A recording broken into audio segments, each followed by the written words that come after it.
name is T.M. Stevens, and I've been playing for many, many years with many different artists. And I feel very blessed because coming up, I was born in the Bronx, and then we actually, believe it or not, was actually living on the streets and stuff. We didn't have money to put me in school. A lot of musicians today, they go to school, they go to music schools, they do this, they do that. Back then, there was no music school for me. And I was in the Boy Scouts in Harlem, and I lived in the Bronx. So basically, I had to take the train down for the Friday night meetings. And the camp leader, he said, T.M. Stevens, after the meetings, come to my house. He was living in Harlem as well. Harlem was different back then.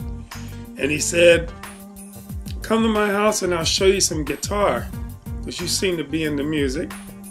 I said, okay. So the meetings were over. When we had our Friday meetings, I'd go to his house and he'd be playing all this stuff. And I'm like, oh, I like this. And so finally he said, I'm going to teach you the guitar parts and just listen to them. And I said, okay. And he played a few records. But what I noticed, my ear attuned to that bottom. Because the records was going back then when James Brown and all that, playing Sex Machine, I heard do, do, do, do, do, do. I said, oh my goodness, man, what is that? So I noticed that I started really not listening to the guitar parts as much as the bass. So we were in his house one day in Harlem. All of the apartments and stuff are right next door to each other. And they were living in like these houses. And I'm sitting there listening to him and I hear this rumbling through the wall. I'm going like, what is that? And I said, it's a bass. So I said, I'm gonna run next door and see what's going on. And I walked in and there was a gentleman in there. And I said, you're a bass player? He said, not really, I need money. And this is a real cheap bass. It was really cheap. And he said, but I need some money, so I'll tell you what, I'll sell it to you for $10. He didn't even get the word $10 out of his mouth, and I reached in my pocket, gave him the 10 and took the bass. Went back to my friend's house next door, and I started playing that bass. So to answer your question, when I was there sitting there listening to the guitar, I didn't pick the bass. The bass picked me. It seemed to be my mission because that's what I was attuned to, and I'm a little kid. And I picked up that doggone bass. Oh no, this is what it is. So actually I started with bump. That first note got me going. And I had a funny feeling I was going to do it. To fast forward, what happened was, as I had that little bass, it was in a real cheap case too, by the way. I'm in the Bronx near Yankee Stadium, and I'd get on a train, go down to Harlem. And because I was too young, I had to sit outside the clubs. So I'm sorry, you have to translate this to Spanish because this is for a great Spanish magazine. But basically, I had to sit outside because I'm not allowed in. And I was sitting outside the great clubs in Harlem. But the only difference was, back that far back, it could be dangerous, with a lot of people out there in the street and stuff. But I said, I don't care. I want to learn music. And inside the club, a lot of famous musicians like Chuck Rainey, all of them were playing. And I just saw Chuck.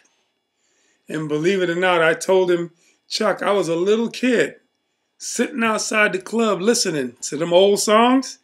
I'm gonna wait till the midnight hour. And the bass is going do-do-do-do-do-do. And I'm just listening to that. And with this cheap bass, I'd lean over and put my ear on it and copy what I was hearing to get the feel. When the musicians took a break between shows, they came out, and after a while they got to know me, and they called me Young Blood. And I'm sitting there with this cheap bass trying to play, and all of a sudden these hands would come over my shoulder. And I go, oh my God, it's the band. I said, how did you do this? How did you do that? He said, it's okay. What he did, he said, take your hand like this. He said, I'm going to put my hand over yours. And when I put my hand on the bass, he pushed my fingers to where the notes should go. And that's how I learned. Sitting outside the clubs. And to give you an example, I was sitting outside a club called the Cotton Club, which is a famous club in Harlem. And back then, they were kind of some gang people. And I'm sitting there with the bass leaning down at the foot of the steps, because that club had steps going up. I sat at the bottom of the steps, and the guy said, you can come in, but only sit at the bottom of the steps. You're too young to go up. And I'm sitting there listening to the bands play upstairs, leaning over. Some guy came down with about 5 people and leaned on me, and I was like, oh my God, what happened? I looked up. He looked a little gangy. I'm like, well, what's going on? He said, well, you were leaned over. We couldn't see the bass, so we thought you were sick. I'm checking on you. Who are you? I said, well, at that time, Thomas Michael Stevens. I said, I'm Thomas Michael Stevens. He said, okay. And I said, you look familiar. Who are you? He said, I'm Dutch Schultz. I went, Dutch Schultz, because that's gangy. But then Dutch actually was a nice guy. And he said, I was just checking to make sure you're all right. And they left the building. I was like, oh my gosh, man, this is something. I'm meeting all these historical guys. Then there was another club I went and sat outside. It's closed now. But this club was in the 30s, 40s, 50s. And then after that, I sat in front of the club. So now I'm going to show you the very beginning when it opened, to the middle times, you know, the 40s and 50s, 60s, to where it was when I sat in front of it. Now it's closed. So the name of that club, ladies and gentlemen, Small's Paradise. Check it out. Yeah. Bill it up.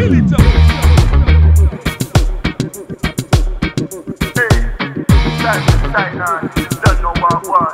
TM Stevens. Rock so hard, but we live so well. Don't know. So what? This is the answer to question 2 and 3. The answer was, and the question was, what were the clubs like in the 70s? Technically, I wasn't playing really in the 70s. I played in the 80s. And believe it or not, I used to go to clubs, but because I was too young, I couldn't get in. So, going back on what I just said, because I had to sit outside clubs, there were places called after-hour clubs. And what those were is a normal club has to close around 1, 2 in the morning. And these clubs would actually open up at around that time. And people would go in there, and those things would stay open until like 6 in the morning. So, at the end of the day, I was young blood sitting in these clubs, just playing with the bands, learning as I went, but I really wasn't playing in clubs in the 70s. But man, I used to go to them. And my mother took me when we were living in the Bronx. She took me up to Tito Puente's club. Tito Puente, Latino, Mucho gracias, vaya con Dios. And I'm in there, and the guy at the front door told my mom it was in City Island, which is north of the Bronx. And she said, my son is not going to drink. He's just going to sit at the table. I promise, no drinking. And he just wants to watch the band play. So I'm sitting there, man, and they're going, Guantanamera, Juanita. And I'm going, wow, this is fantastic. Now remember, I was sitting outside in Harlem at the clubs. So I'm sitting there watching him. And he happened to look down at me. And he says, hey, muchacho, are you a musician? And I was like, well, yeah, I'm learning bass. I'm learning it as I go. And I'm saying, I don't have all the schooling and stuff, but I will tell you that I love the bass. I'm dedicated to it. He says, ven aquí. You Spanish people know what that means. Come here. I was like, what? Excuse me? Mama said, go. I went up, put my hand on the bass, because the way I learn, ears. Some people sitting there looking at music paper, A minor 7 to the flat 5 to the 5th, 5th, 5th. And me, I know that stuff, but what hits me first is the ears. And I'll explain that to you in the next question, how I got that way. So Tito Puente started playing Guantanamela, and I was like, oh my God, what am I? He said it's the clave. He said the clave is the rhythm. And the same thing I learned in the studio, and I'm playing on sessions and stuff like that with Steve Gadd. And Steve Gadd said, this is time in this box. You're not too fast, you're not too slow. But he says inside the box, you can go a little faster or you can pull back a little bit but still stay in time. And I said, Steve, what do you mean by that? He said, live in a concert, when you're playing, he says you want to lean on it because you're trying to get your audience excited. So you're going, pushing it so the audience goes. He says in a recording studio, sometimes when you pull back on it, what happens is it gets nastier. And I was like, oh, do you want me to slow down? He said, no, no, no, no. This is perfect time. Just pull back a little bit, but stay in time. I was like, okay, what do you mean? And the click went click, click, click, click. He said, no, no, no, no, no. Pull back. And it came out nastier. So I learned from listening. And my next question, I'll tell you how I got that way. In the meantime, I went up on the stage.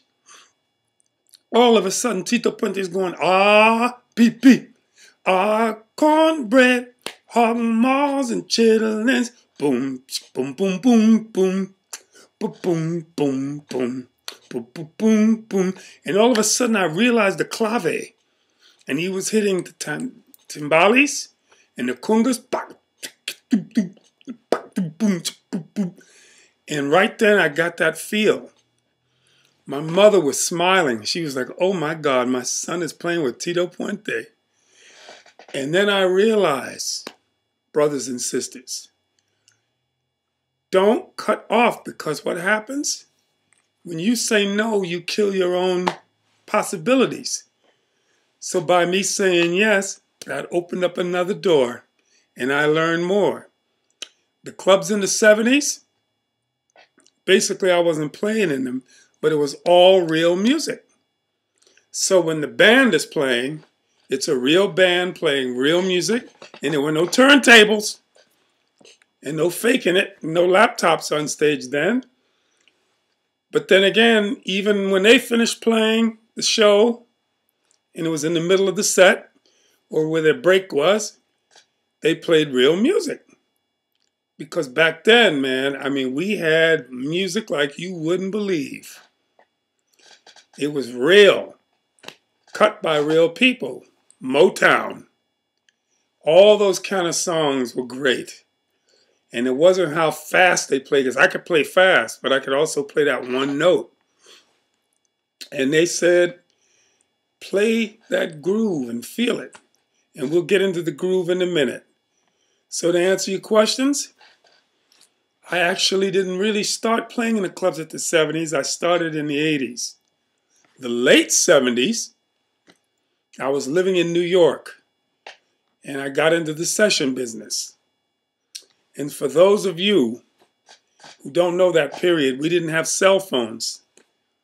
So we had pagers, and they would vibrate in our pockets. And there was a company called Radio Registry. They had all the numbers of the musicians, the studios, the producers, and the recording companies. So if somebody said, I want T.M. Stevens on a record, I had a bass on my back, and I was going from session to session all day. All of a sudden, my page would go, I go on a payphone. It was payphones. Dial radio registry. Yes.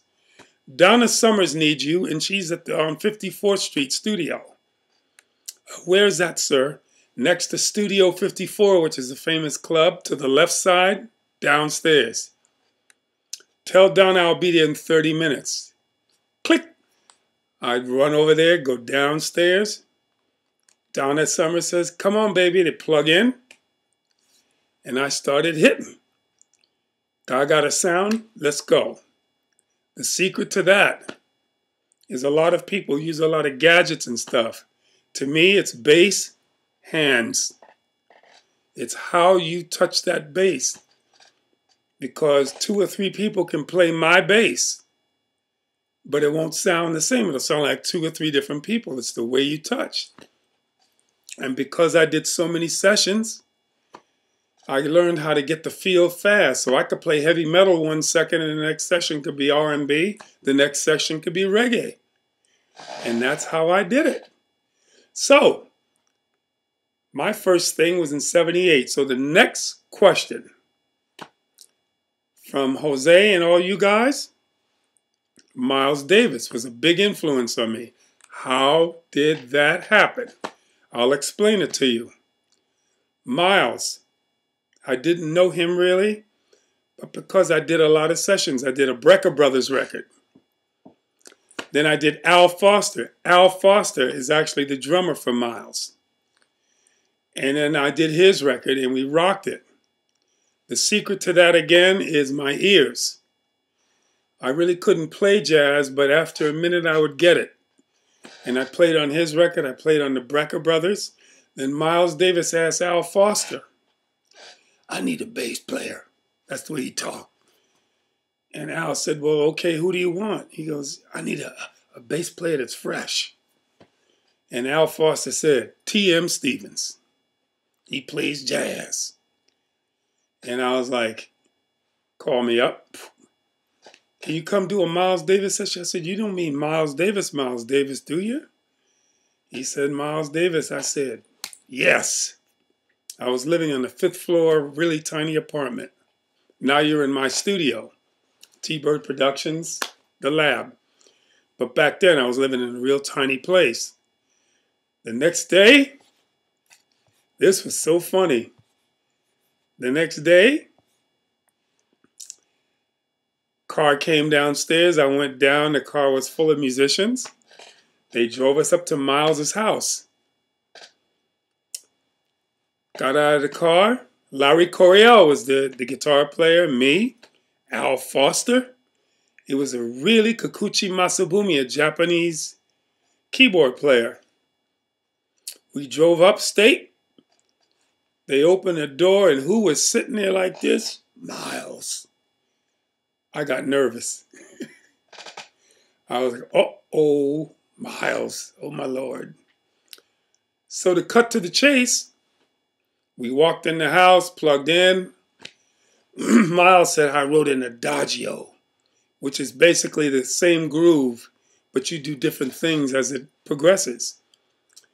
So we plugged in, got a sound. He showed us the bass line. It was like doom doo doo doo doo doom doo doo doo doo doom doo doo doo doo doo, and everybody else played their parts. Larry Coryell played his part. So we started rehearsing, and all of a sudden, Miles Davis disappeared. It's like, where's Miles? We were playing, and I found out he went upstairs, and he has an intercom. I don't know how to say that in Spanish, but it's basically when you ring a bell, boop, somebody goes, who is it? Me. And then they ring you in. That's called the intercom, speakers. So we be playing. You hear the buzzer. Al Foster ran, pushed the button. Yes, this is Miles. Open the hi-hat. It's going, I went, shh. Okay, we play some more. You hear, oh my Lord, he ran over. What? The guitar player is playing a wrong note there. Fix that. We fixed it. The third time, yes. Well, now you call yourself TM. Does that mean troublemaker? Too many notes? I go, why did you say that? He said, you're playing notes, but he says you gotta leave space.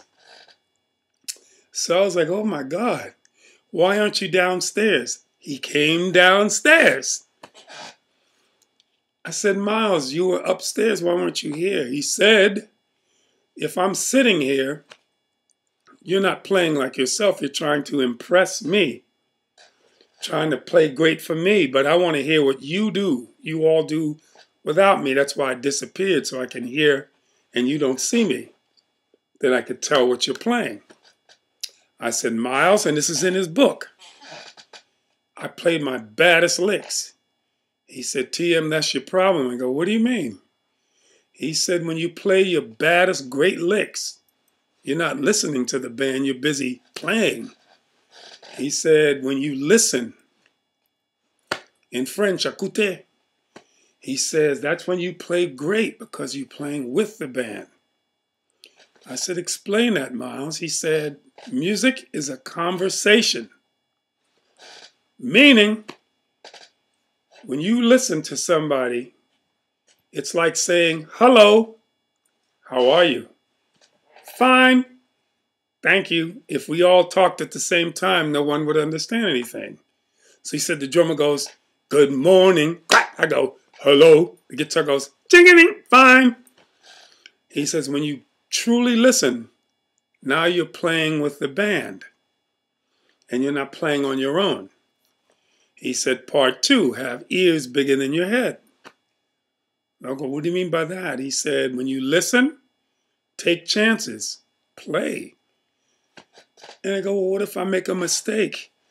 Miles said, a mistake sometimes is not bad. It's a gateway to progress. Example, there's the 1 and the 5. And how you get that, you go, do, re, mi, fa, sol. Or 1, 2, 3, 4, 5. And one time somebody went 5 flat. And that became the diminished. Because boom, down, ding, down, boom, down, ding. And that flat 5 became the diminished scale. And it works. So by someone making a mistake, that was a gateway to progress. And he said, TM, don't be afraid to make a mistake. And this is advice to you. He said, if you play a wrong note or something different, play it again louder. Because sometimes when that happens is when you find new things. He said, that's what jazz is. It's not so much plan. It's what happens, happens. And after that, ladies and gentlemen, I learned how to improvise is the word. I don't know how to say it in Spanish. But improvise means you just play and what happens, happens. And that's called magic. And from that day, it's in his book. And the article is in his book. And believe it or not, at the studio, they took a picture of Miles. And I'm sitting right behind him. And actually, as you're looking at the picture, it's on actually the left side, but from our perspective, I'm on the right side, and my hair wasn't like this. I had a little afro. But my career, I started playing with so many different people. And I never really rehearsed it. And then Miles in the rehearsal said, can you play jazz? And I looked at him, yes! I couldn't. But I learned never say no in music. You can always learn. I went, yes, with that face. But my hands were shaking. I didn't show him that. And he talked like the Godfather. All right, we're going to play some jazz. I put my hand up. He counted the fastest jazz I ever heard. I was like, what in the heck? I was like, oh my God, here we go. He went, 1, 2, 3, 4. Just that fast. And for about 2 minutes, 2 or 3 minutes, I couldn't get it right because I'm a funk bass player, funkaholic. And I'm stumbling for 2 minutes and all of a sudden, lock, I had it. He was like, now you got it. So as you step forward, you learn. And because of that, this is 1978. I was in Miles Davis's book. And the book is called So What? So What is do-do-do-do-do-do-do-do-ba-boo-bop. And I'm in his book, and I couldn't believe it. That's a historic book. It's his autobiography. It's a blue book. And right now, I'm gonna show you what that is. And you'll see my picture. And when you look at the middle picture, like I said, I'm sitting to the side of him with an afro, and the whole band is there. And all the way on the other side is Teo Macero, who's a famous producer with Miles. So, that's a historic picture, historic book. Enjoy this, and this is the book. Check it out.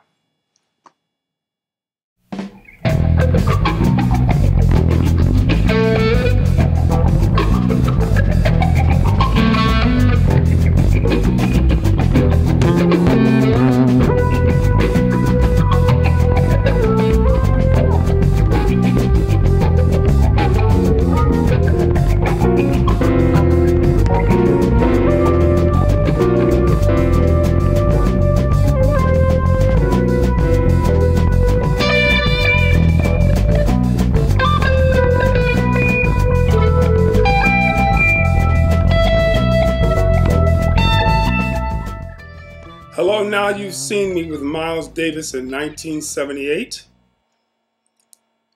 And the second part of that question is, who influenced me the most as far as bass players? Well, to tell you the truth, there's a lot of bass players that influenced me.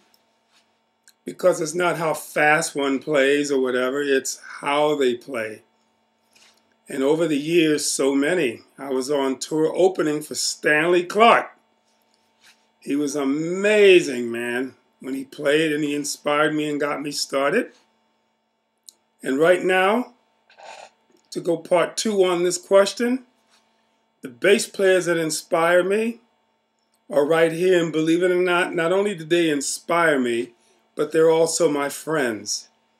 And just so you all know, I don't like EGO or ego, because I'm no better than anyone else. It's like Jose sitting there, he's putting